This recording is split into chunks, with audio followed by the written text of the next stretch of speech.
శ్రీమన్నారాయణ. శ్రీమతే రామానుజాయ నమః. అస్మద్గురుభ్యో నమః. తిరుప్పావై దివ్య ప్రబంధ కాలక్షేపంలో భాగంగా ఈరోజు 14వ పాసురాన్ని తెలుసుకోబోతున్నాము అమ్మ అనుగ్రహంతో. కాశ్యపాన్వయ సంజాతం నారాయణ పదాశ్రితం శ్రీమన్నారాయణం వందే యతీశ్వర శ్రియాజుషం.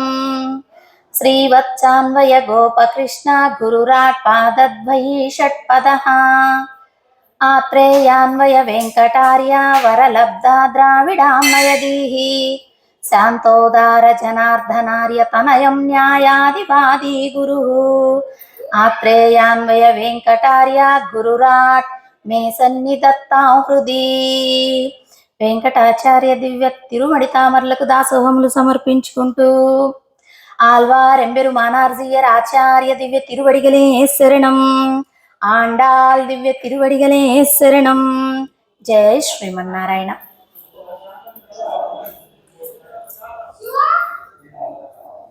నిన్నటి రోజున 13వ పాసురానికి అర్థం తెలుసుకున్నాము. 14వ పాసురంలో 9వ గోపబాలికను నిద్రలేపుతూ ఉన్నారు. ఆమె ఎటువంటి వైలక్షణం కలిగి ఉన్నది అంటే మాటకారి, మంచి మాటకారి. ఏదైనా మాట్లాడి పరమాత్మను దగ్గరికి ఈమె ముందుండి నడిపిస్తుంది అనేటటువంటి భావనతోటి వీరందరూ కూడా ఈమెను నిద్రలేపుతూ ఉన్నారు. అన్నింటికీ సమర్థురాలయ్యి అందరినీ నేను నిద్రలేపుతానని మాటకారితనంతో తెలియచెప్పింది. దానిని చేయకుండా ఆచార్య పూర్తిని కలిగి ఈ గోపాంగన ఈరోజు నిద్రపోతూ ఉంది. ఒక నాయికగా ఉండి మీ అందరినీ నేను నడిపిస్తాను అని తెలియచెప్పినటువంటి గోపాంగన ఈరోజు నిద్రపోతూ ఉంది. అటువంటి మాటకారితనం కలిగినటువంటి ఆమెను ఈరోజు ఆండాల తల్లి నిద్రలేపుతూ ఉన్నది. అయితే ఎలా నిద్రలేపుతున్నది అంటే 3 ప్రమాణాలతోటి కృప చేస్తున్నారు. ఏమిటి ఆ ప్రమాణాలు అంటే, 1 వచ్చేసి ప్రత్యక్ష ప్రమాణం, 2 వచ్చేసి అనుమాన ప్రమాణం, 3 వచ్చేసి చక్కగా ఏం చెప్పుకుంటాం, శబ్ద ప్రమాణం అంటాం. ఆ 3ంటిని తెలియచెప్తున్నారు. ప్రత్యక్ష ప్రమాణం అంటే ఏమిటి? జ్ఞానేంద్రియాలతోటి చేసేటటువంటిది. ఇప్పుడు మనకు ఒకటి రుచి అనిపించిందో అది నాలుకతోటి ప్రత్యక్షంగా తెలిసింది, కళ్ళతోటి చూసినటువంటి రూపం ప్రత్యక్షంగా తెలిసింది, చెవులతోటి విన్నటువంటిది ప్రత్యక్షంగా తెలిసింది. అలాగే మెత్తగా ఉందని ఇలా పట్టుకుంటే స్పర్శతోటి తెలిసినది ప్రత్యక్షంగా తెలుస్తుంది. అలాగే మంచి వాసనను పీలుస్తుందా ముక్కు, ఓ ఇది ఇక్కడ ఏదో మంచి సువాసన కలిగినటువంటి చందనము లేకపోతే పరిమళ భరితమైనటువంటి పుష్పాలను జ్ఞానేంద్రియాలతోటి మనకు అర్థమవుతుందన్నమాట. అలా ఇది ప్రత్యక్ష ప్రమాణం. జయశ్రీమన్. మరి అనుమాన ప్రమాణం అంటే ఏమిటి? అక్కడ ఏదో జరుగుతుంది, అది మనకు కనపడట్లేదు, కొంచెం దూరంగా ఉందనుకుందాం. అయితే అక్కడ పొగ వస్తుంది. పొగ వచ్చినప్పుడు మనం ఏమి ఎక్స్పెక్ట్ చేస్తాము?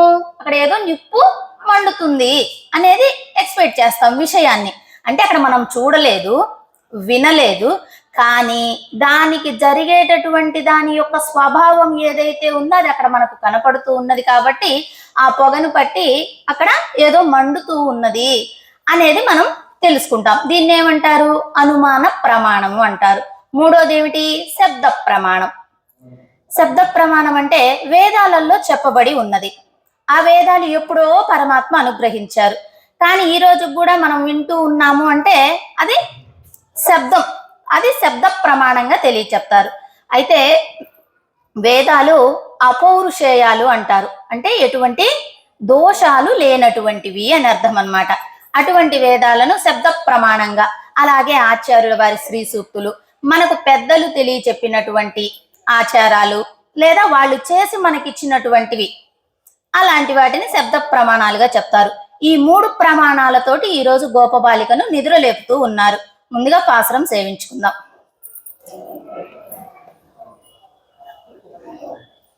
నీళాతుంగస్తనగిరితటీ సుప్తముద్బోధ్య కృష్ణం పారార్ధ్యం స్వం శృతిశత శిరసిద్ధమధ్యాపయంతి శోచిష్టాయాం స్రజని గణితం యా బలాత్కృత్య భుంక్తే கோதாதஸ்யை நம இதமிதம் பூய ஏவாஸ்து பூயः அன்னவயல் புதுவையாண்டால் அரங்கற்கு பன்னு திருப்பாவை பல்பதியம் இன்னிசையால் பாடி கொடுத்தால் நற்பாமாலை பூமாலை சூடி கொடுத்தாலை சொல்லு சூடி கொடுத்தா சுடற்பொடியே தொல்பாவை பாடி அருள வல்லா பல்வலையாய் నాడి నీ వేంగడవర్కెన్నై విధి అన్న ఇమ్మాత్తం నాం కడవా వర్ణమే నల్కు. 14వ పాశ్రం సేవించండి మంజుల గారు. కూడా సేవిస్తుంటాను, సేవించండి పర్లేదు. செங்கல் குலக்கடை தோட்டத்து வானியில் செங்குல் நீர் வாய் நெகிழும் அம்பல்வாய் கூம்பினகான் செங்கல் பாடி கூரை வெண்பல் தவத்தவர் தங்கள் திருக்கோயில் செங்கிடுவான் போகின்றார் எங்களை முன்னம் உசுப்புவான் வாய் பேசும் நங்காய் எழுதிராய் நானாதாய் நாவுடையாய் செங்குல் சக்கரமே முன்னம் தரம் தையன் பங்கைய கண்ணானை பாடேலோ ரெம்பாவாய். జై శ్రీమన్నారాయణ.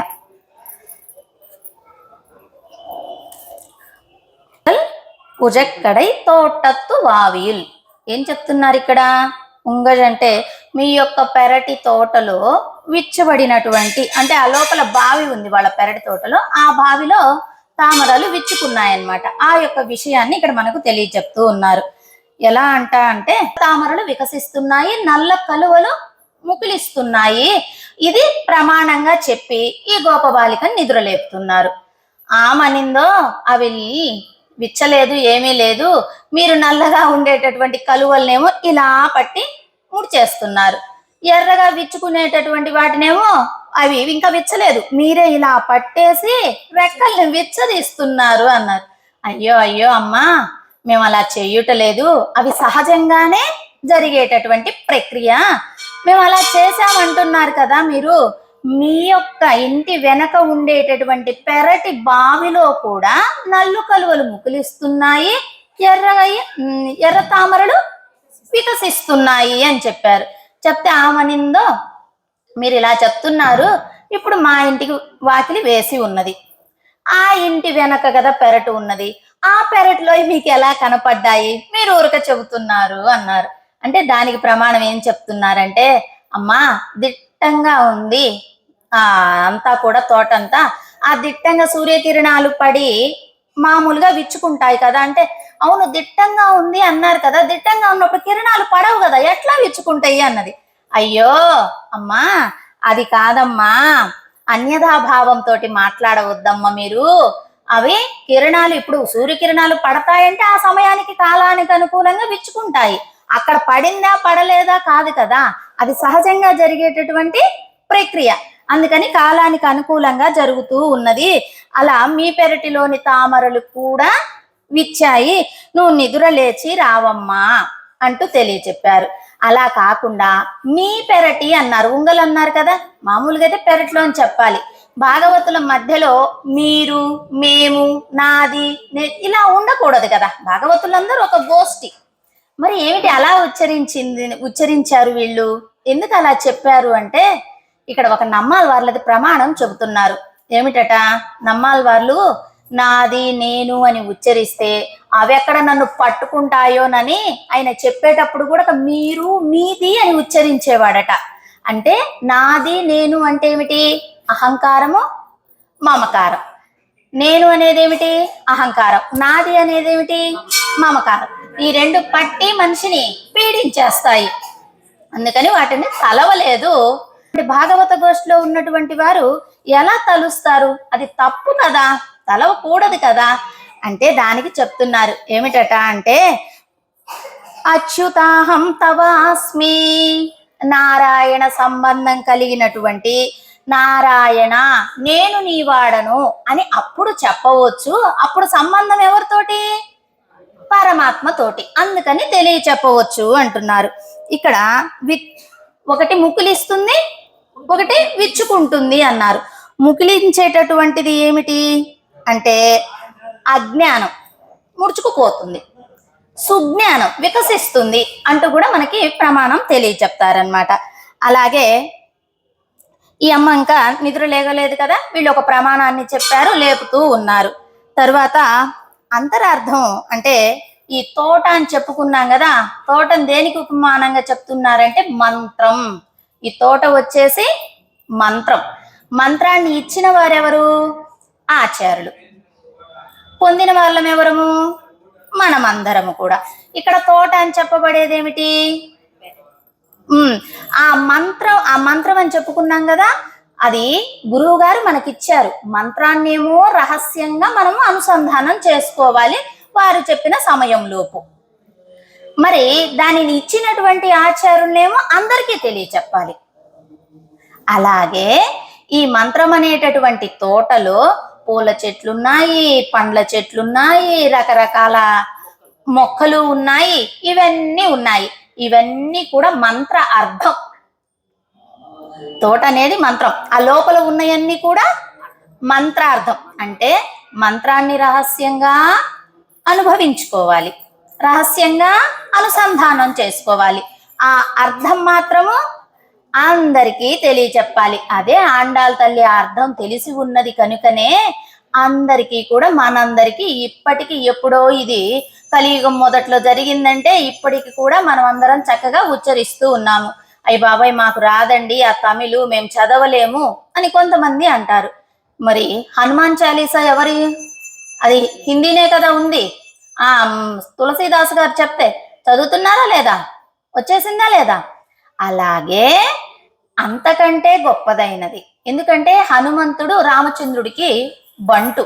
మరి ఈ ఆండాళ్ తల్లో ఇంతమంది ఉజ్జీవనానికి కారణమైనటువంటి ఈ తిరుప్పావై అనేటటువంటి 30 పాసురాలు కలిగినటువంటి మహా గ్రంథాన్ని, ఉపనిషత్సారమైనటువంటి దానిని అనుగ్రహిస్తూ ఉంది.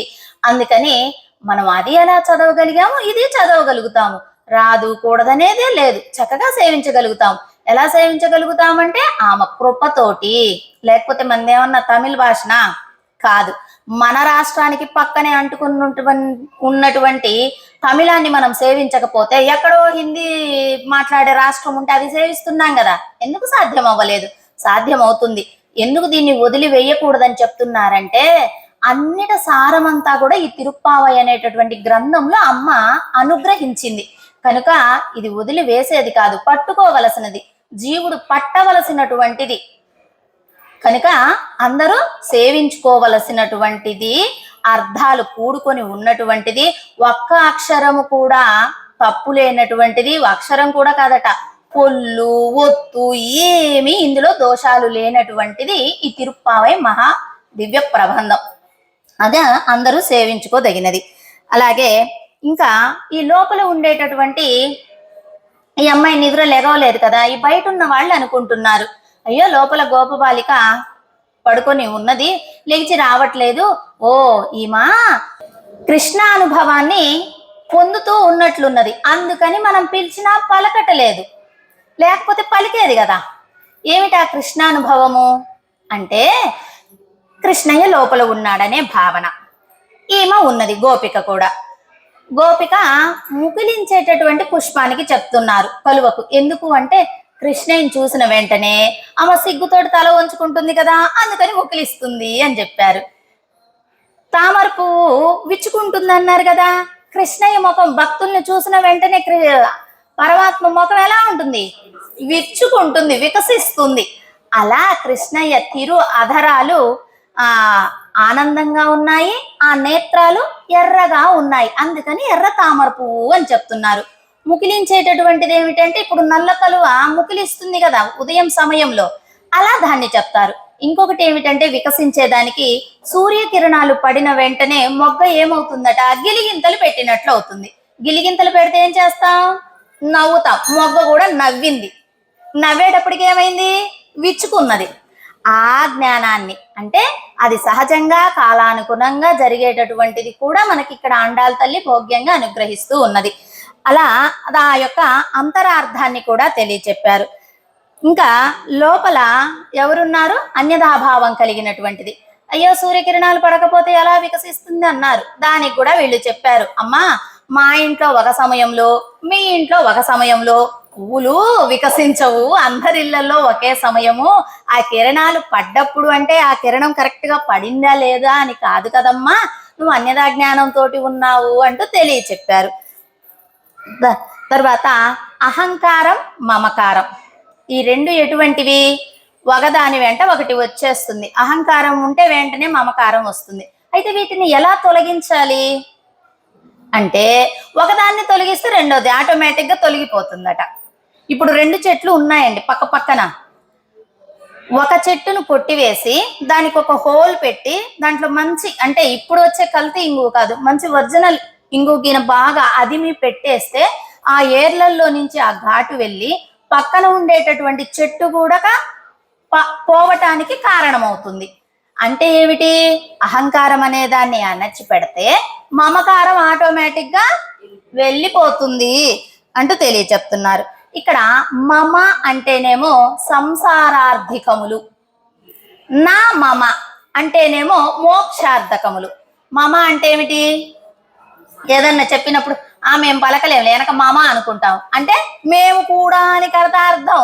మాది, మేము, మనది, లేదా నాది, నేను అనుకుంటేనేమో ఈ సంసారంలో ఉంటాం. ఈ సంసారార్థికం అని చెప్పుకున్నాం కదా, సంసారంలో ఉంటారు. అలా కాకుండా నా మమ అంటే నమః. నమః అనుకుంటే నేనేమి కాను స్వామి, నీవే అన్ని అని తెలియచెప్పడం. అప్పుడేమవుతుంది? నేనేమి కానప్పుడు తామరాకుపై నీటి బొట్టు వలె తనకే పాపాలు అంటుకోకుండా ఇక్కడ ఈ దుఃఖ భూమిలో ఉన్నప్పటికీ, ఈ జీవులతోటి కలిసి ఉన్నప్పటికీ ఎటువంటి కర్మలు అంటుకోకుండా తను ఆచరించి మోక్షాన్ని పొందుతాడు. అందుకని మమ అంటేనేమో సంసారార్థకం, నా మమ అంటే నమః అంటేనేమో మోక్షార్థకంగా మనకి ఇక్కడ కృప చేస్తూ ఉన్నారు మన ఆండాల్ తల్లి. అలా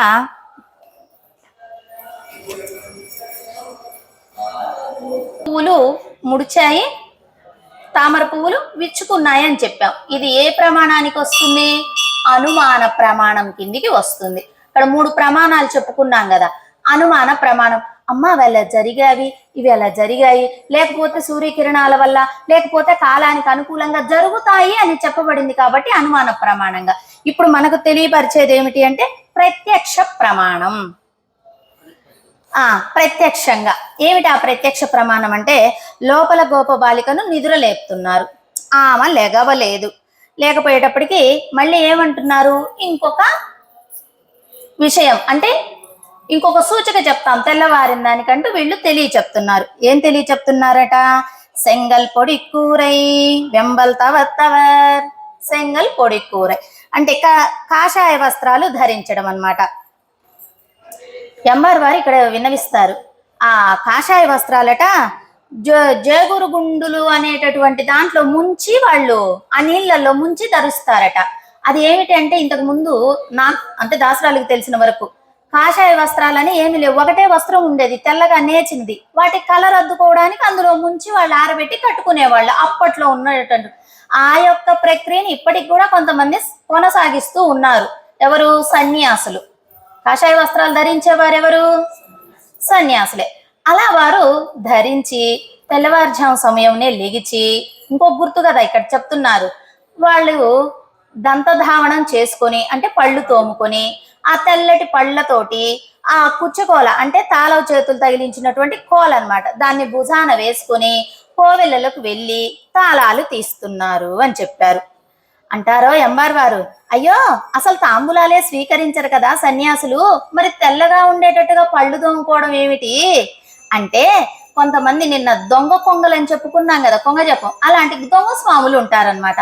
వాళ్ళు ఎలాగూ రాజులు మళ్ళీ మనకు నెలయ్యేటప్పటికి డబ్బులు ఇవ్వరేమో, మనం సమయానికి పోయి తెరవకపోతే అని ఆ భయంతో లేచి తెరిచేటటువంటి వాళ్ళు. వాళ్ళని ఏమంటారు? తామసులు అంటారనమాట.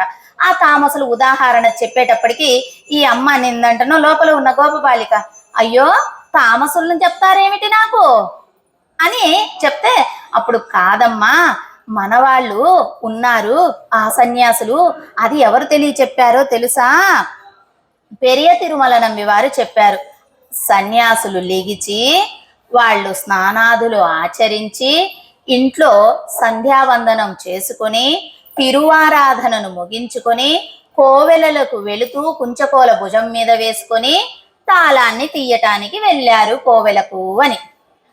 అప్పుడు వినింది ఆమె. అంటే తామసం గుణము వాళ్లను చెప్పుకోవటం ఎందుకు?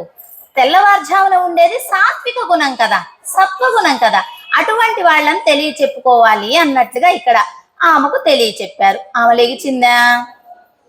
ఏం చెప్పింది ముందు? నేను ఉంటాను, మీ అందరికి ముందుగా గోష్ఠిని నడిపిస్తాను, నేను మిమ్మల్ని నిద్ర లేపుతాను అన్నది. ఏమో మాత్రం నిద్రపోతూ ఉన్నది.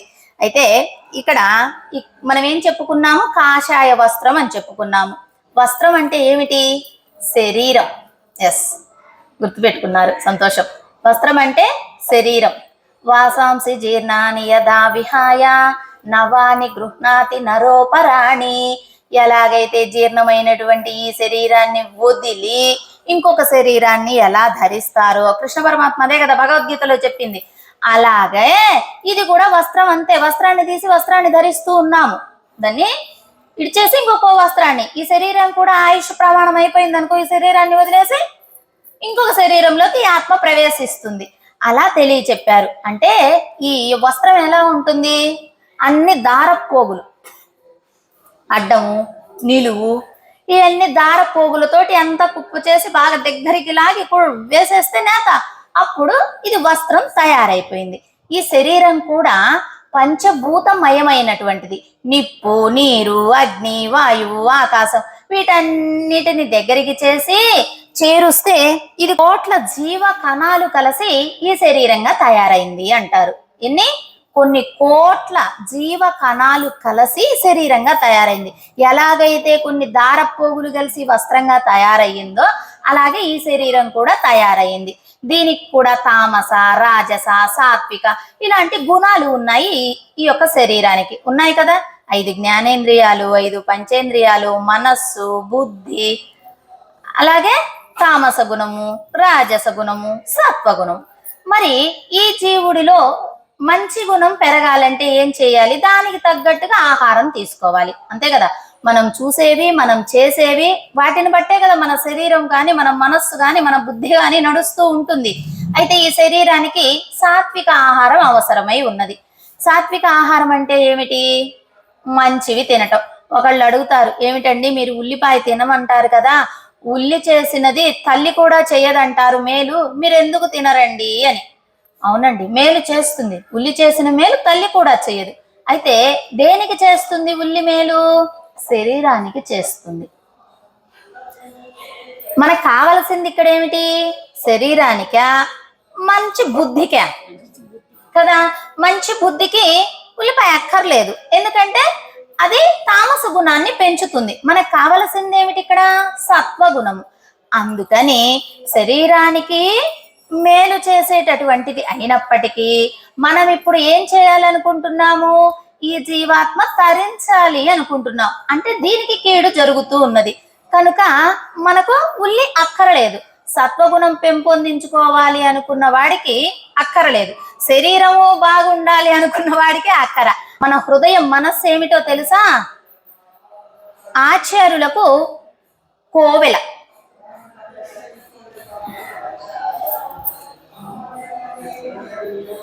ఆచార్యుల వారు మన హృదయ తలుపులు తెరవాలట. పరమాత్మ ఎక్కడున్నారండి? హృదయంలో వేంచేసి ఉన్నారు. మరి ఆ తలుపులు తెరవాలి.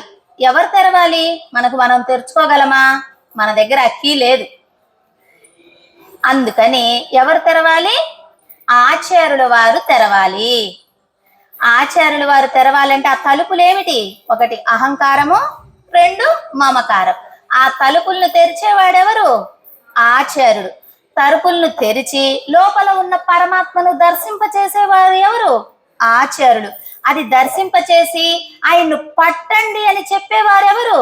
ఆచార్యుడు. అలాగే పరమాత్మను కూడా వీళ్ళను రక్షించండి అని పరమాత్మకు చెప్పేవాళ్ళు ఎవరు? ఆచార్యులు. ఇన్ని చేసేటటువంటిది ఆచార్యుల పని. అటువంటి ఆచార్య పూర్ణత కలిగినటువంటిది ఈ లోపల నిద్రించేటటువంటి గోపబాలిక. అమ్మా, ఆచార్య పూర్ణత కలిగిన దానవు, నీవు బయటికి రామ్మా, లేచి మమ్మల్ని నడిపిద్దుగానా అంటూ తెలియచెప్తున్నారు. ఇప్పుడు ఏం చెప్పుకున్నట్టు మనము? ప్రత్యక్ష ప్రమాణం. ఇప్పుడు చెప్పుకోవలసినది ఏమిటి? ఇంకా శబ్ద ప్రమాణం. 3 ప్రమాణాలు ముందే చెప్పుకున్నాం కదా. శబ్ద ప్రమాణం అంటే ధర్మములను ఎరింగినటువంటిది ఈ ఎలా వేదాలలో చెప్పబడిందండి. అది మన పెద్దలు ఆచరించలేదు. ఎందుకు ఆచరించలేదు అంటే అది కష్టం అయ్యి ఉండవచ్చు. మన పెద్దలు ఆచరించారు అంటే ఏమిటి, మనము ఆచరించాలి అని అర్థం అన్నమాట. అలా మన పెద్దలు ఆచరించినది, వేదాలలో చెప్పినది ఏదైతే ఉన్నదో, వేదాలలో ఏమిటి మనకి ఇప్పుడు తెలిసేది శబ్దమే కదా, వాళ్ళు చదువుతుంటే ఆ శబ్దం విన్నా చాలు అని అనుకుంటాం కదా, అలా దానికి శబ్ద ప్రమాణం వాళ్ళు ఆచరించి మనకు తెలియ చెప్పినటువంటిది అన్నమాట. వేదమేమో చెప్పబడినది, పెద్దలేమో ఆచరించిన వారు. వేదం అంటే చెప్పబడినది, పెద్దలంటే ఆచరించిన వారు. ఈ రెండు నువ్వు కలిగిన దానివి, అంటే వేదము తెలిసిన దానివి, ఆచరించగలిగిన దానివి. అయితే ఈ సిద్ధాంతం ఎంగళై మున్నం ఎజుప్పువాన్ వాయ్ పేసుం, మమ్మల్ని ముందుగా లేపుటకై అని వాగ్దానం చేసి ఉన్నావు. నువ్వేమో అన్ని తెలిసి ఆచార్య పూర్ణత కలిగి లోపల పడుకున్నావు. చెప్పడం ఏం చెప్పారు, నేను ముందు వచ్చి మిమ్మల్ని నిద్ర లేపుతాను అని చెప్పారు, కానీ అలా పడుకున్నారు. అయితే దానికి చెప్తున్నారు ఇక్కడ, వాయిపేసం, చెప్పావు మాటలు, చెయ్యడం లేదు. మాటలేమో చెప్పావు చక్కగా, కానీ ఆచరణ లేదు. ఎందుకు ఆచరణ లేకుండా పోయిందో తెలుసా, కృష్ణయ్య తోటి సహవాసం చేసి ఉన్నావు కదా, ఆయన అన్ని అబద్ధాలు ఆడతాడు కదండి, అందుకని నువ్వు కూడా అబద్ధాలు ఆడుతున్నావు.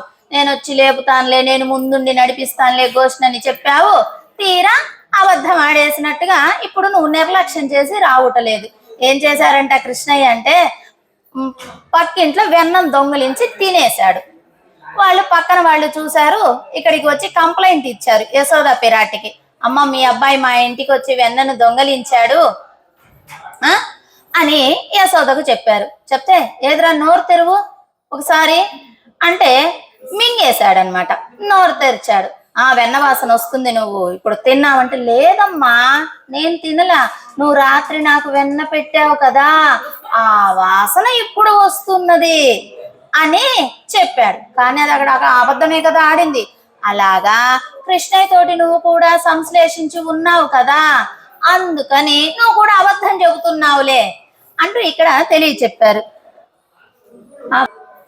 నీ నిర్లక్ష్యాన్ని కూడా మేము ఎరింగి తీవులమ్మా, నువ్వు చెప్పిన మాటలు ఒకటి చేసేది ఒకటి. నిన్న చెప్పావు, ఈ రోజేమో నిర్లక్ష్యంగా లోపల పడుకొని నువ్వు ఒక్కదానివే కృష్ణయ్యని అనుభవిస్తూ ఉన్నావు. నీ యొక్క నిర్లక్ష్యాన్ని కూడా మేము ఎరింగితిమిలే అని చెప్తున్నారు. నంగాయ్, నంగాయ్ అంటే ఏమిటి, పూర్ణురాల అంటే పూర్ణత్వం కలిగిన దానా అని.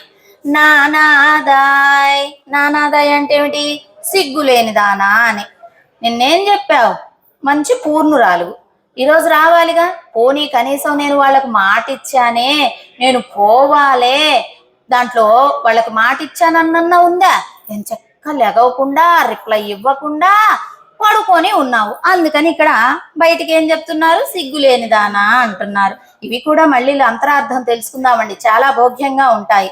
తర్వాత నావుడయ్యాయ్, నావుడయ్యాయ్ అంటే ఏమిటి,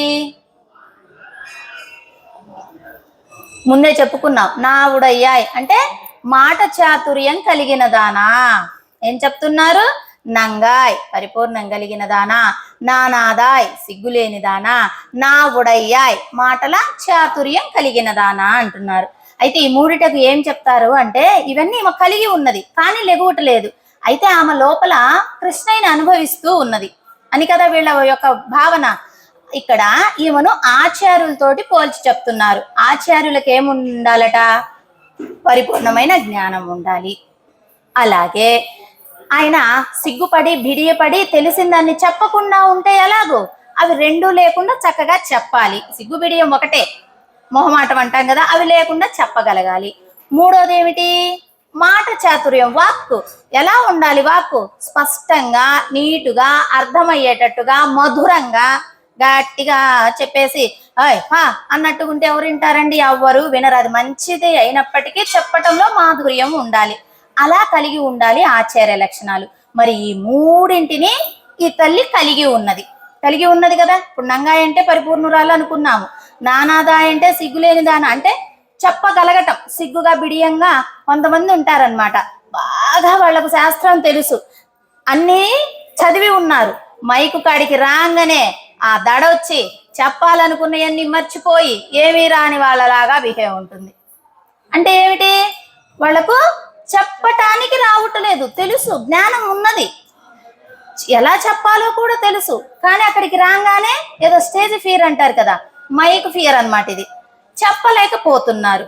అలా కాకుండా చెప్పగలగాలి, అది ఈమెకు ఉన్నది. మధురమైనటువంటి మాటలతోటి చెప్పగలిగేటటువంటి చాతుర్యం కలిగి ఉన్నది ఈ గోపబాలిక.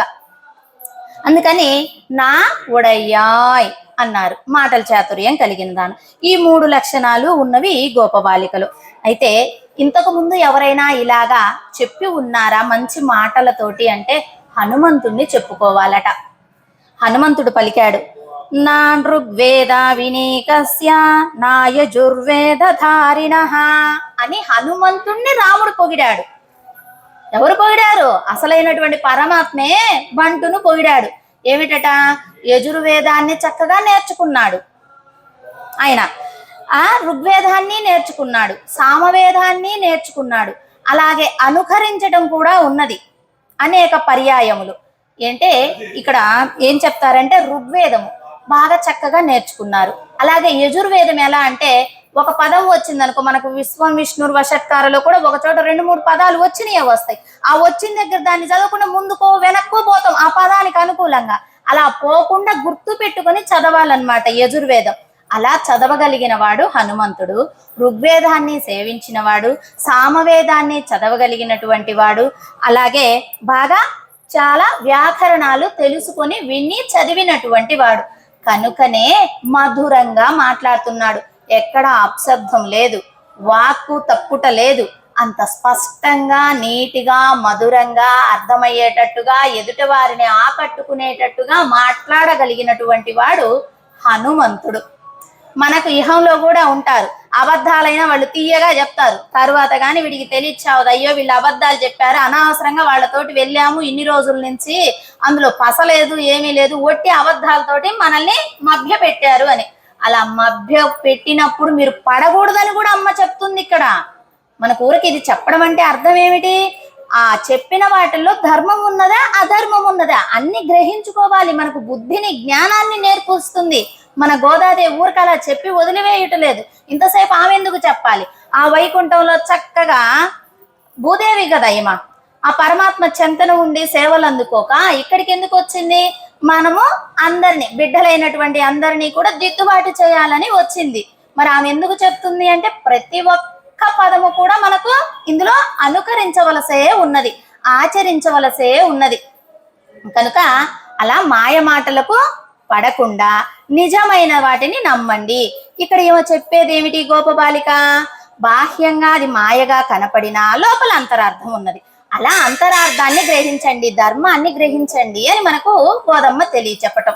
సరే, అలా ఉంది. ఆయన ఏం చెప్పాడట? సంస్రవే మధురం వాక్యం. సీతాదేవికి మంచి మధురమైన వాక్యాలను తెలియచెప్పారు. ఏమిటి అంటే రాజో దశరథో రామ, దశరథ కుమారుడు రాజు రామ అని ఇలా చెప్పారనమాట. అది ఆ అశోకవనంలో సింసుపా వృక్షం క్రింద అమ్మ వేంచేసి ఉన్నది. ఆయన ఆ పైన చెట్టు పైకి ఎక్కి మాటలు చెప్పాడు. సీతా పిరాటట చెవులు ఎక్కిరించి వినిందట. అంటే ఏమిటి? అంత మధురంగా ఉన్నాయి ఆ మాటలు. అలా చెప్పారు హనుమ. అలా ఇంకా శతయోజన విస్తీర్ణమైనటువంటి సముద్రాన్ని దాటినటువంటి హనుమ నేను దాసుడను అన్నాడు. అలాగే నేను అల్పుడను అన్నాడు. శతయోజనాలు కలిగినటువంటి సముద్రాన్ని దాటి నేను అల్పుడను అని చెప్పుకున్నాడు హనుమ. ఎందుకు చెప్పుకున్నాడు అంటే, అమ్మా ఇంతకంటే శక్తివంతులైన వాళ్ళు రామచంద్రుడి దగ్గర బోళ్ళంత మంది ఉన్నారు అని చెప్తే కదా సీతమ్మ ఆనందపడుతుంది. అలా చెప్పాడు. అది అక్కడ చెప్పడంలో అర్థం ఏమిటంటే అంత మధురంగా మాట్లాడాలి. అలాగే నేను ఇంత దాటి వచ్చానని అహంకారాన్ని ప్రదర్శించాడా? లేదు. నేను రాఘవుడికి దాసుడను అన్నారు, అంటే రామచంద్రుడి దాసుడను అన్నారు. అలా తెలియచెప్పారు. ఇంకా రావణుడి దగ్గరికి వెళ్ళినప్పుడు నీలాంటి రావణుడిని నేను 100 మందినైనా ఒక్కసారిగా చూసేస్తా అన్నాడు. అంటే ఇక్కడ అలా చెప్పవచ్చునా హనుమంతుడు? అది అహంకారం కిందికి వస్తుంది కదా. అంటే వాడు రాక్షసుడు, ఆయన చెప్పవచ్చును. ఎలాగూ అది సాత్వికమైనటువంటి అహంకారం. అప్పుడు చెప్పవలసింది వచ్చింది కాబట్టి అలా చెప్పేశాడు. నిజంగా తన మనస్సులో అహంకారం ఏమీ లేదు అంటూ తెలియచెప్తారు. అటువంటి హనుమంతుడు ఈ గోపాంగన యొక్క మాటల మాధుర్యం ఈ విధంగా కలిగి ఉన్నది. ఇప్పుడు హనుమంతుడి యొక్క మాటల మాధుర్యం ఎలా ఉన్నదో అటువంటి మాధుర్యమే కలిగి ఉండటం వలన పాపం వీళ్ళు లెగవపోతే లెగవైపోయిందని వెళ్ళిపోలేక ఆమెను విడువజాలక మాటల చాతుర్యం కలిగి ఉన్నది. ఇటువంటి మాటలు కలిగిన ఆమెను ముందు పెట్టుకుంటే కృష్ణయ్య దగ్గరికి వెళ్ళినప్పుడు కూడా ఆయనకు చెప్పవలసినవి చెప్తుంది కదా, అప్పుడు మనం ఈజీ అయిపోతుంది అనమాట మన పని అని ఆమెను మళ్ళీ నిద్రలేపుతూ సరే నేనేం చెయ్యాలంటారు అనిందంటే లోపలున్న గోపాలిక. అప్పుడు ఈమె చెప్తుంది, సెంగొడు సెక్కరమేందుం తడక్కయ్యాన్ పంగయ కన్నానై. మనం ఏం చెయ్యాలో తెలుసా? ఆ శంకు చక్రములు ధరించి ఉన్నవాడు ఉన్నాడే ఆయనను పాడాలి. శంకు చక్రాలు ఎందుకు ధరించి ఉన్నాడండి అంటే అక్కడ ఆయుధ భాండాగారం అని ఉంటుంది. ఏ రాజుల దగ్గరైనా గాని ఆ ఆయుధ భాండాగారంలో పెట్టుకుంటే ఆయుధాలు వాడు సైన్యాధ్యక్షుడు రావాలి, తాళం తీయాలి, మనకు ఆయుధం ఇవ్వాలి, అప్పుడు ముందుకు సాగాలి. అలా పెట్టుకుంటే పరమాత్మకు అవుతుందా? విశ్వస్కేనులు రావాలి, ఆయన పర్సనల్ సెక్రటరీ కదా, ఆ వైకుంఠంలో అలాగేనా ఆయన పెట్టుకుంటే విశ్వస్కేనులు వచ్చి తాళం తీసి ఆయనకు ఆయుధాలు ఇచ్చి మళ్ళీ ఆయన ఆయుధ భాండారానికి తాళం వేయాలి. అలా పెట్టుకుంటే అవుతుందా? ఏ గజేంద్రుడు లాంటి వాడో రక్షించకున్నను రక్షకుండెవరు, లేకపోతే లోకమ్ములు లోకేశులు పాలన చేసేవాడెవరని చదివినాయంటే నేను హుటాహుటిన పక్కన ఉన్నటువంటి భార్య కూడా చెప్పకుండా వెళ్ళిపోయినటువంటి వాడు కదా, ఆయన ఎప్పుడు మరి చెప్తాడండి ఎప్పుడు ఆయుధాలు? అందుకని అలా ధరించడానికి లేట్ అవుతుందని భక్త రక్షణ కలిగినటువంటి పరిపూర్ణత కలిగినటువంటి పరమాత్మ కాబట్టి చక్కగా ఆయుధాలను తాను ఎప్పుడూ ధరించి ఉంటాడు. ఇంకొక అర్థం ఏమిటి అంటే ఆ ఆయుధాలు కూడా పరమాత్మను విడిచి ఉండవు. పరమాత్మకి ఏమన్నా అవుతుందేమో మేము రక్షణ చెయ్యాలని ఆ భాగవత లక్షణాన్ని కలిగి ఉన్నాయి ఆయుధాలు. ఇలా శంకు చక్రము చక్కగా మెరుస్తూ ఉంటే శంఖమేమో తెల్లగా ఉన్నది, చక్రమేమో మెరుస్తూ ఉన్నది, అగ్నిజ్వాలలు కదా, మెరుస్తూ ఉంటే వాటిని పట్టుకొని పట్టుకొని పెరుమాళ్లకు పెద్ద హస్తాలైపోయాయండి అంటారనమాట. వాటి యొక్క సౌందర్యంతో ఆయన నేత్రాలు కూడా సౌందర్యంగా ఉన్నాయి. లేదు ఈయన సౌందర్యమైనటువంటి నేత్రాలతోటి ఆ ఆయుధాలు కూడా సౌందర్యంగా ఉన్నాయి అని తెలియచెప్పడం. అంటే శంకు చక్రము ధరించి ఉన్నవాడు, నేత్ర సౌందర్యము కలిగి ఉన్నవాడు. ఎలా ఉన్నాయి నేత్రాలంటే ఎర్రగా ఉన్నాయి. ఎరుపు దేనికి చిహ్నం అని చెప్పుకున్నాము? వాత్సల్యానికి చిహ్నం కదా. నలుపు దేనికి అనుకున్నాము? చల్లదనానికి చిహ్నం. ఈ రెండిటిని కూడా మర్చనే పోకూడదు, మనం గుర్తు పెట్టుకోవాలి. పరమాత్మ నేత్రాలు ఎర్రగా ఉన్నాయి అంటే పిల్లలపై వాత్సల్యం, అలా ఎర్రగా ఉన్నాయి. ఎప్పుడు ఆశ్రిత రక్షణలో ఉండేటటువంటి వాడు కదా, అందుకని ఎర్రగా ఉన్నాయి. అందుకనే ఎర్ర తామరలు విచ్చుకున్నాయని ముందే మనకు తెలియచెప్పింది ఆండాళ్ తల్లి. అందుకని ఆయన పుండరీకాక్షుడు అంటారు. పుండరీకాక్షుడు అంటే ఏమిటి? తామర పువ్వు వంటి నేత్రములు కలిగిన వాడు అని కదా, అది తెలియచెప్తుంది. అలా కలిగి ఉన్నటువంటి పరమాత్మను పాడుదాము. పాడా అంటే పాడుదాము, లెగిచి రామ్మ అందరం కలిసి ఆ యొక్క పెరుమాళ్లను పాడుదాము అంటూ తెలియచెప్తున్నారు. చేసి నువ్వు పరమాత్మ ప్రీతిని పొంది ఉన్నావు, దానిని మా మీద కూడా ప్రసరింప చేసి మమ్ములను కూడా ఉజ్జీవించుటకై, అది ఇక్కడ అందరూ ఉజ్జీవింపబడాలనే కదా అమ్మ కోరుకునేది. అందుకని మమ్ములను కూడా ఉజ్జీవించుటకై శ్రీకృష్ణుని చేతి యందు ఇప్పుడు ఆయన ఆయుధములుగా చెప్పబడినటువంటి శంకు చక్రము ఎప్పుడు ఉండును. ఎందుకు ఈ విషయాన్ని ఇక్కడ చెప్తున్నారో తెలుసా? ఆయన 2 భుజాలే కదా కృష్ణయ్యకు మనము సేవించుకుంటూ ఉండేది, కానీ ఆయన అవతరించినప్పుడు 4 భుజాలు కలిగి ఉన్నాడు. కలిగి ఉంటే కంసుడు ఎక్కడ సంహరిస్తాడో మళ్ళీ చూస్తే మా అన్నగారు అని దేవకి ఏం చెప్పింది? ఉపసంహారః అంటే ఆయన పాపం లోపలికి పీల్చేసుకున్నాడు 2 భుజాలని, అలా పీల్చేసుకున్నాడు. కానీ భక్తులు కోరుతేనట భక్తులకు మాత్రం ఆయన చతుర్భుజాలతోటి దర్శనమిస్తాడు. మరి ఇక్కడ ఎవరి గోపికలందరూ కూడా ఆయనకు భక్తులే కదా, వాళ్ళు ఆయన కావాలని కోరుకునే వాళ్లే కదా. ఎవరైతే పరమాత్మను కోరుకుంటున్నారో వాళ్లే భక్తులు. ఇతర వాళ్ళకేమి పెద్ద మెడలో బోర్డులు నుదుటి మీద రాసి అదర్ క్వాలిఫికేషన్స్ ఏమీ లేదు. పరమాత్మను ఎవరైతే కోరుకుంటున్నారో వాళ్లే భక్తులు. అందుకని ఈ గోపాంగనులు కోరారు. అప్పుడు ఈ గోపాంగనులకు ఆయన చతుర్భుజాలతో దర్శనం ఇచ్చాడట. ఎవరు? కృష్ణ పరమాత్మ. అంటే ఎవరైతే భక్తులుగా ఉంటే వాళ్లకు తన ఆయుధాలతోటి కలుపుకొని దర్శనాన్ని ఇచ్చేటటువంటి వాడు. అలా ఇక్కడ ఇంకోటి రామచంద్రుడి చెప్తారు. రామచంద్రుడు కూడా చతుర్భుజాలతో దర్శనం ఇచ్చారట. ఏ సమయంలో ఇచ్చారు అంటే ఆ రావణాసురుని సంహరించిన తరువాత మండోదరి కదా ఆయన భార్య పేరు, ఆమె విలపిస్తూ ఉంటే అప్పుడు ఆయన చతుర్భుజ దర్శనాన్ని వాళ్లకు అనుగ్రహించటం జరిగింది. అలా పరమాత్మను కోరుకునేటటువంటి వారు చతుర్భుజ దర్శనాన్ని ఆయన వసంగేటటువంటి వాడు. అందుకని శంగుడు శక్కరయ్యం ఆ గోపాంగనులు అభిమానంతో ఉన్నారు కాబట్టి ఆయన దర్శనాన్ని ఇచ్చారు, చతుర్భుజ దర్శనాన్ని ఇచ్చారు. అలాగే ఈ మండోదరికి కూడా చతుర్భుజ దర్శనాన్ని ఇచ్చారు. అయితే ఇక్కడ మనం ఏమి పాడాలి అనుకున్నాం కదా, ఎన్ని పాడితే ఏముంటుందండి, తక్కువే. పరమాత్మ అన్నిటిని మనకి ఇస్తున్నాడు. లేకపోతే వేదాలు, వేదాంగాలు, ఉపాంగాలు, అలాగే ఇతిహాసాలు, పురాణాలు, ఇన్ని ఉపనిషత్తులు అన్నిట్లో ఉన్నటువంటి దానిని 30 పాసురాలలో మన అమ్మ మనకి అనుగ్రహించింది. 30 పాసురాలలో ఎక్కువ చెప్తే మనము చదవలేము కదా, అటువంటి వారం మనమందరం కూడా. కనుక 30 పాసురాలలో మనకు తెలియచెప్పింది. అయితే లోతైన అర్థం ఎవరు ఎంత పిండుకుంటే అంత. అమ్మో ఈ సంవత్సరం విన్నాము, తిరుప్పావై వచ్చేసింది, ఇంకా నెక్స్ట్ సంవత్సరం విననక్కరలేదు అనుకోవడానికి లేదు. మీరు ఎన్ని సంవత్సరాల నుంచి ఆన్లైన్లో వింటున్నారు, వచ్చేసినట్టుందా? ఇంకా లోతైన అర్థాలే, ఇంకా లోతైన అర్థాలే వస్తూనే ఉంటాయి. అంటే అంత అర్థపూర్తి కలిగినటువంటిది తిరుప్పావై. ఎంత గ్రహించుకొని అనుష్ఠానం చేయగలిగితే, అంటే ఆచరించగలిగితే అంత భాగ్యాన్ని ఇస్తుంది తిరుప్పావై గ్రంథం. అటువంటిది మనకు అమ్మ అనుగ్రహించటం జరిగింది. ఇందులో అర్థాలున్నాయి, రహస్యార్థాలున్నాయి, అంతరార్థాలున్నాయి, విశేషార్థాలు ఉన్నాయి. అందుకనే అన్ని ఉపమానాలు చెప్పారు. వేదాలు, వేదాంగాలు, ఉపాంగాలు, ఇతిహాసాలు, పురాణాలు ఇవన్నీ కూడా ఇందులో ఉన్నాయని వాటి సారమంతా 5 సంవత్సరాలు కలిగినటువంటి గోప బాలికలు మనకు అందిస్తున్నారు. మన వయసు ఎంత కదా, మరి ఎప్పుడు తెలుసుకోవాలి?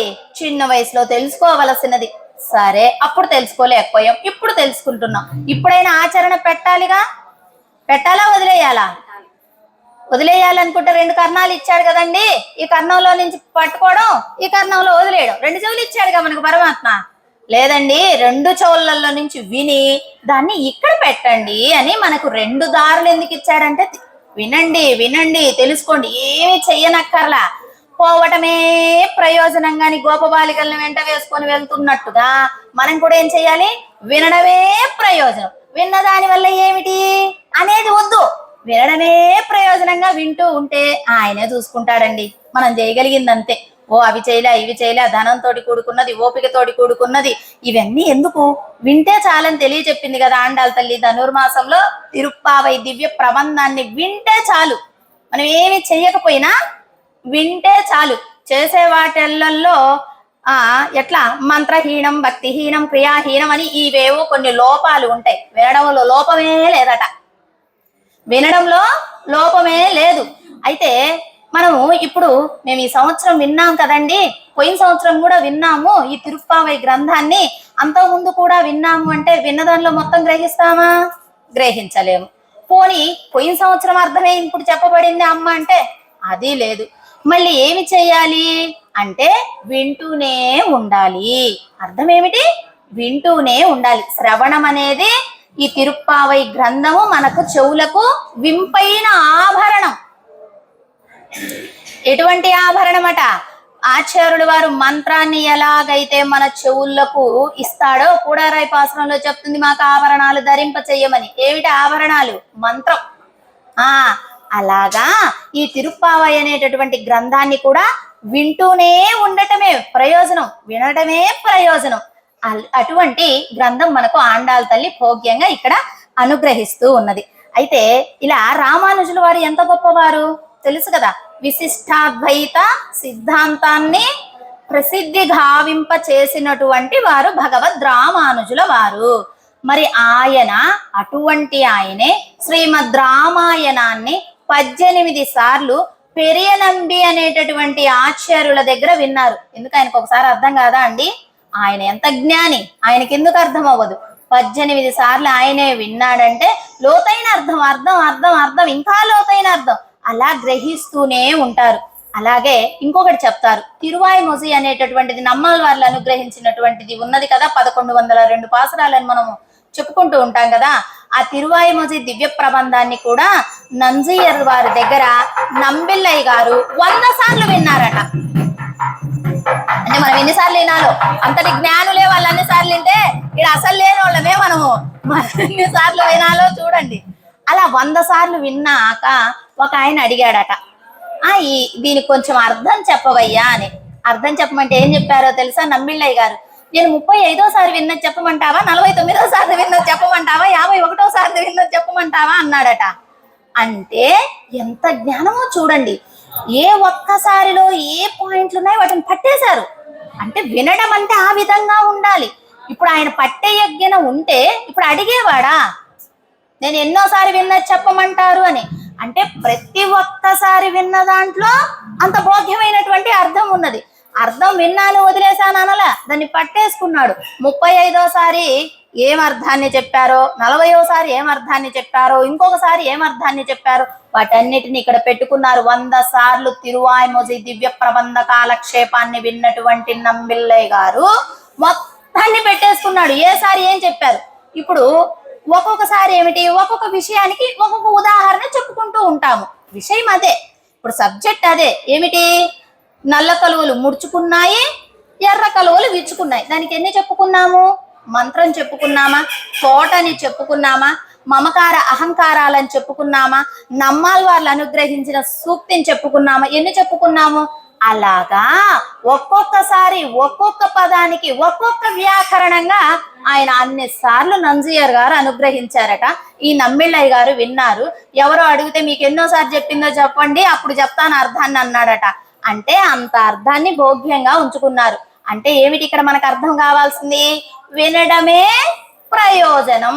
అది ఏదో ప్రయోజనాన్ని కోరి అది కావాలి ఇది కోవాలి అని కాదు, వినడమే ప్రయోజనంగా వింటూ ఉన్నారు.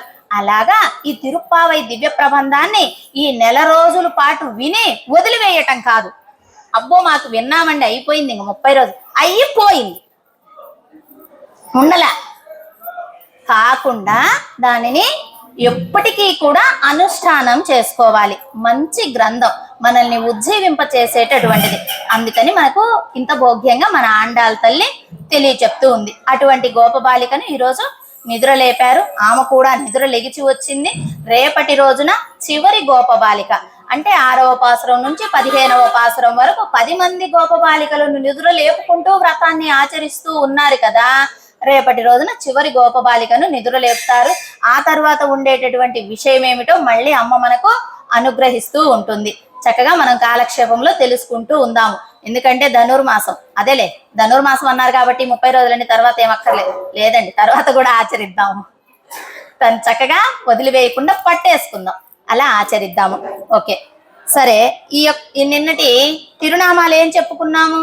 పరమాత్మ నామాలను కృష్ణారామ. వెరీ గుడ్, అక్క బాగా గుర్తుపెట్టుకుంది. Krishna Rama, very good. దివ్యక్షేత్రం ఏం చెప్పుకున్నాం?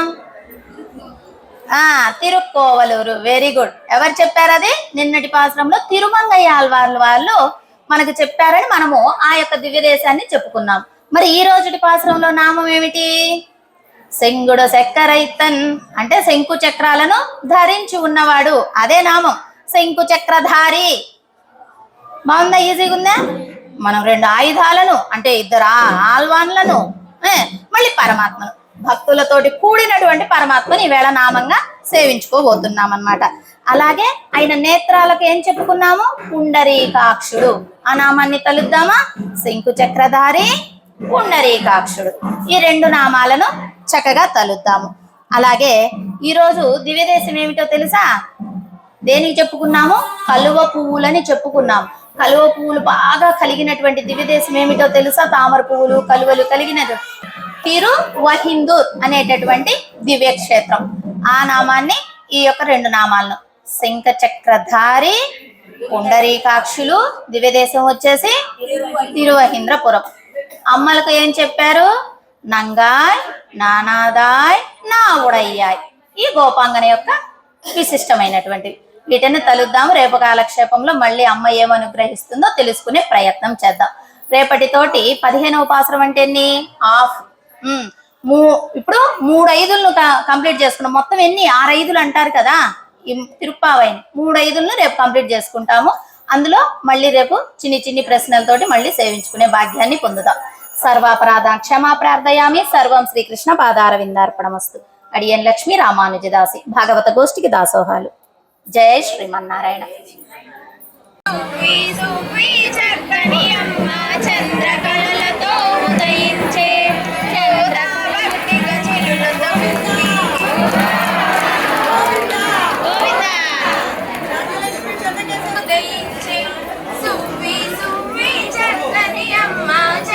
కళలతో ఉదయించే గోదాభక్తి గజలులతో కూడి తిరుప్పావి వ్రతమునరించే మాధవునకు అనురాగ భక్తితో తనవు మనవు తార్పించే రంగనాథుడు ఆమెను మెచ్చి వివాహమాడా తలబోసే సింగారిని తన వద్దకు రమ్మని బంగారు పల్లకి పంపించే సువ్వి సువ్వి చక్కని అమ్మ చంద్రకళలతో ఉదయించే సువ్వి సువ్వి చక్కని అమ్మ చంద్రకళలతో ఉదయించే పెళ్లి కూతురయ్యాండాళ్ళమ్మ మందిరానికి అరుదించే పండగ కళ పెళ్ళాడి రంగని స్వామిలోన ఐక్యంబాయే భక్తి ప్రేమగా అతిశయించిన రంగని ప్రియమని గోదా చాటి ముక్తికి ఇది మహదివ్య మార్గమని గోదా